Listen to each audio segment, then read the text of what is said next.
Hello కానమోకు కథావచనం మోహనవచనం పరిజ్ఞాన హితబాండం శ్రోతలకు ఆహ్వానం నమస్కారం. చదవదగునెవరు రాసిన తదుపరి చదివిన వెంటనే మరువక పలువురికి వినిపింపబూనిన అది ఏ పరిజ్ఞాన హితబాండమవు పో మహిళ మోహనవచనమై విరాజిల్లు.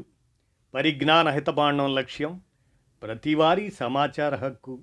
ఆస్ఫూర్తితోనే ఇప్పుడు బొల్లోజు బాబా విరచిత త్రిపుర్నేని రామస్వామికి సెప్టెంబర్లో జయంతి మరియు వర్ధంతుల సంస్మరణ నివాళిగా శంభుక వధ హేతువాద పునాది అనేటువంటి అంశాన్ని ఇప్పుడు మీ కానమోకు కథావచనం శ్రోతలకు మీ కానమోకు స్వరంలో వినిపిస్తాను, వినండి.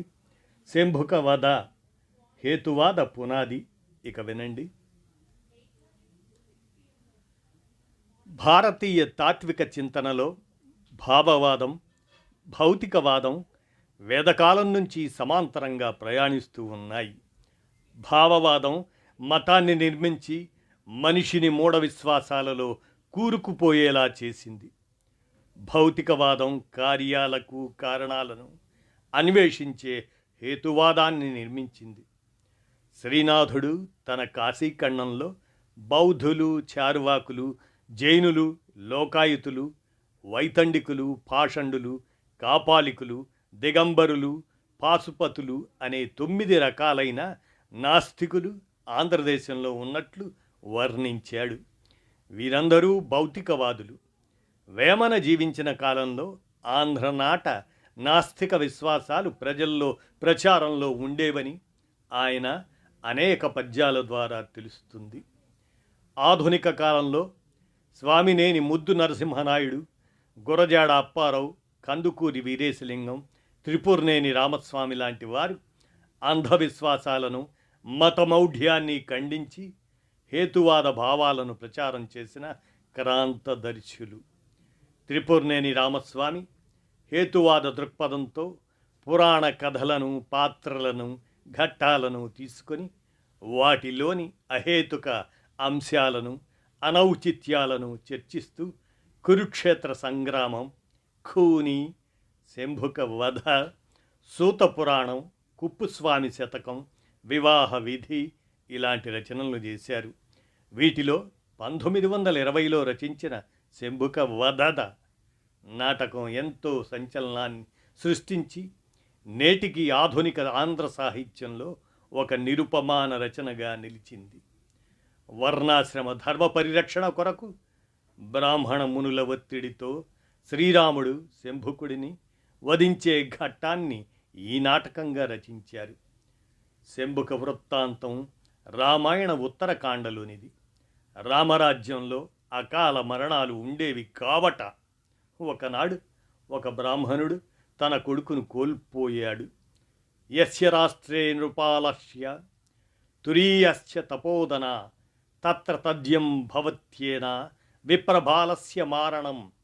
ఏ రాజ్యంలో శూద్రులు తపస్సు చేస్తారో అక్కడ బ్రాహ్మణ కుమారులు అకాల మరణం పొందుతారని స్మృతి వాక్యం. దీని ఆధారంగా చేసుకొని రామరాజ్యంలో ఎక్కడో ఒక శూద్రుడు తపస్సు ఆచరిస్తున్నాడని, దాని కారణంగా వర్ణధర్మాచరణకు భంగం కలిగిందని, అందుచే ఈ బ్రాహ్మణ బాలకుడు అకాల మరణం చెందాడని నారదుడు, వశిష్ఠ్యాది ఋషులు శ్రీరామునితో చెప్పారు. రాముడు తన వాయువాహనంపై నేరస్థుని కొరకు రాజ్యమంతా గాలించాడు.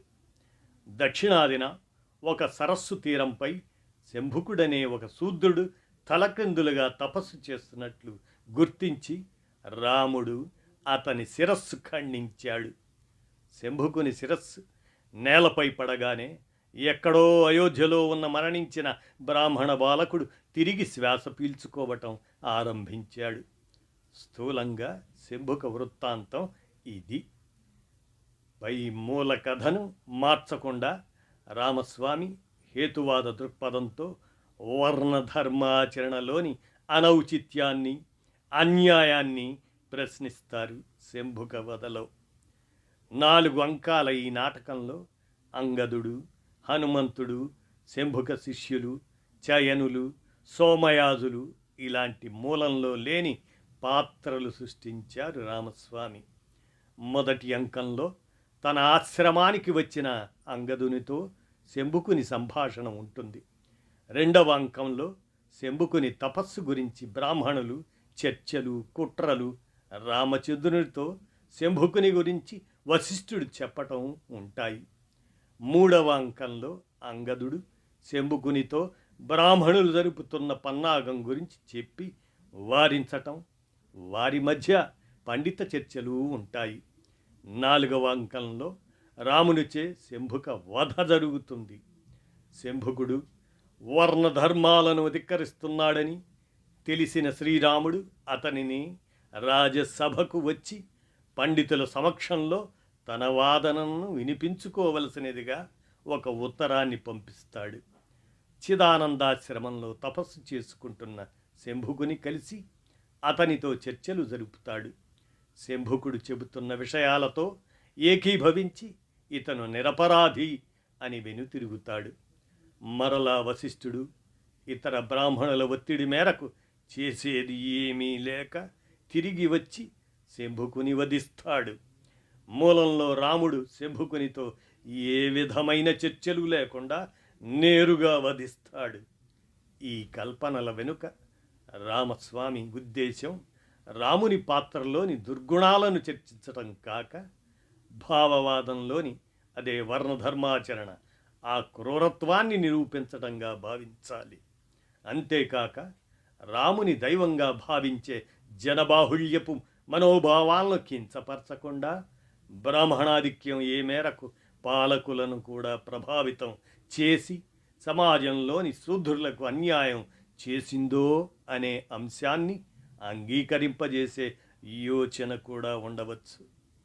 నాటకంలో శంభుకుడి పాత్రను శూద్రజాతి ప్రతినిధిగా, శాంత స్వభావునిగా, అతిథి మర్యాదలు తెలిసిన వ్యక్తిగా, వేదాంగములు స్మృతులు చదువుకున్న జ్ఞానిగా తీర్చిదిద్దారు. రాముడు నిన్ను వధించే అవకాశం ఉంది అని అంగదుడు అన్నప్పుడు శంభుకుడు నా మరణం వల్ల ఆర్యులకు కలుగు లాభము కన్నా అనార్యులకు కలుగు లాభము మెండుగా నుండును అని బదులిస్తాడు. ఇది రచయిత క్రాంత దర్శనానికి నిదర్శనం. ఈ నాటకం వచ్చిన 60 ఏండ్లకు తెలుగునాట వెల్లివిరిసిన అస్తిత్వ ఉద్యమ సమయంలో శంభుకుడిని బహుజన అస్తిత్వానికి ప్రతీకగా తీసుకొని గొప్ప కవిత్వం వచ్చింది. నాటకంలో అంగదుడి పాత్ర బహుశా రామస్వామి గారే అనుకోవచ్చు. ఎందుకంటే మొత్తం నాటకంలో వివిధ పాత్రల వ్యక్తిత్వాలను విశ్లేషిస్తూ ఉంటుంది ఈ పాత్ర. రచయిత తన అభిప్రాయాలని అంగదుడి పాత్ర ద్వారా ధారాళంగా చెప్పగలిగారు. ముఖ్యంగా బ్రాహ్మణ బాలకుని మరణం కట్టుకథ అని చెప్పటానికి అంగదుని పాత్రను వాడుకున్నారు. అశ్వనీ దేవతలు ఆది వైద్యులు. వారి సహాయంతో వశిష్ఠ్యాదులు ఒక కుర్రవాడిని కొద్దిసేపు శవరూపంలో పడుకొని ఉండేట్లు చేసి ఆ సమయంలో అతను శంభుకుని తపస్సు వల్ల చనిపోయాడని రాముని వద్ద నాటకములాడి రాముడిని శంభుకునిపై ఉసిగొల్పినట్లుగా కల్పన చేశారు రామస్వామి. శంభుక వధ నాటకం ద్వారా త్రిపురనేని రామస్వామి సంధించిన ప్రశ్నలు నేటికి ప్రాసంగికతను కోల్పోలేదు. శాస్త్రములు శూద్రులకు తపస్సు చేయుట నిషేధించింది కదా అని అంగదుడు ప్రశ్నించినప్పుడు ఇట్లు వ్రాయబడిన శాస్త్రములు మన శాస్త్రములు ఎట్లగును మనకుగా రాసిరా, మన అభిప్రాయం గొనిరా, కానీ నేడు మన మేల వాణ్ణి చే బంధింపబడవలయు అని శంభుకుడు జవాబు ఇస్తాడు. వేదజ్ఞానమును గ్రహించిన వారు గ్రహింపనిష్టపడని వారు హిందువులను పడుచుండిరి.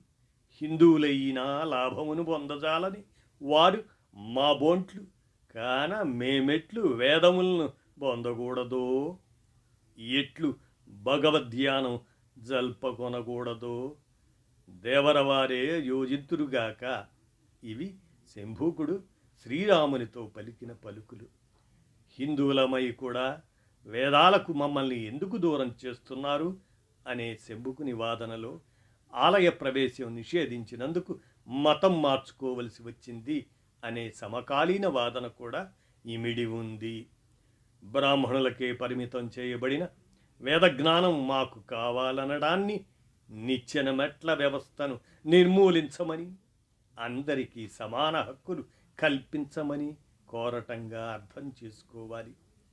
ద్విజేతరులు తపంబు చేసిన ఎడల ఆ ద్విజ శిశువులెట్లు మరణింతురు అని హనుమంతుని ద్వారా వేయించిన ప్రశ్న చాలా విలువైనది, తార్కికమైనది. ఇక్కడ హనుమంతుడు ఒక ద్రవిడ స్థానంలో ఉండి ఆర్యవశిష్ఠుడిని ప్రశ్నిస్తున్నాడు. పై ప్రశ్న అడిగినందుకు హనుమంతునితో ఒక బ్రాహ్మణ ప్రతినిధి, ఆంజనేయ, శ్రమపడి ప్రశ్న అడిగితివి గాని నీకు శాస్త్రచర్చ చేయునధికారము లేదు ఎరుంగుదువా? మా బోంట్లు ధర్మ సూక్ష్మములు నీకు చెప్పనదగదు, నీవు వినదగదు అంటూ త్రిపురనేని రామస్వామి చెప్పించిన సమాధానం హిందూ మతంలో శతాబ్దాల పాటు నడిచిన బ్రాహ్మణాధిక్యతను అర్థం పడుతుంది. 80ల తరువాత రైట్ వింగ్ రాజకీయాలు ప్రబలమవ్వటం వల్ల ప్రజలు మరింత అంధవిశ్వాసాల్లోకి కూరుకుపోవటం జరుగుతుంది. ఉన్నత స్థానంలో ఉన్న నాయకులే వినాయకుడిని చూపించి మన పూర్వీకులకు ప్లాస్టిక్ సర్జరీ తెలుసు అని మాట్లాడుతున్నారు. ఒక మంత్రి న్యూటన్ నియమాలు వేదాల్లో ఉన్నాయంటాడు. మరొకరు ఆవు ఆక్సిజన్ తీసుకొని ఆక్సిజన్ విడుస్తుందంటాడు. ఈ వ్యాఖ్యలు అనాలోచితమైనవి కావు. అవి రైట్ వింగ్ రాజకీయాలకు ఉపయోగపడే అంశాలు. నాయకులు తమ రాజకీయ లబ్ధి కొరకు ప్రజలను పోలరైజ్ చేయటానికి వీటిని పదే పదే వల్లిస్తున్నారు. నేటి యువత వీరి వలలో చిక్కకుండా ఉండాలంటే యుక్తాయుక్త విచక్షణ కలిగిన శాస్త్రీయ దృక్పథం ఉండటం అవసరం. ఇలాంటి రాజకీయ సామాజిక నేపథ్యంలో త్రిపురనేని రామస్వామి సాగించిన హేతువాద పోరాటం ప్రాసంగికత మరింత పెరిగింది. రామస్వామి రచనలలో దైవదూషణ కనిపించదు.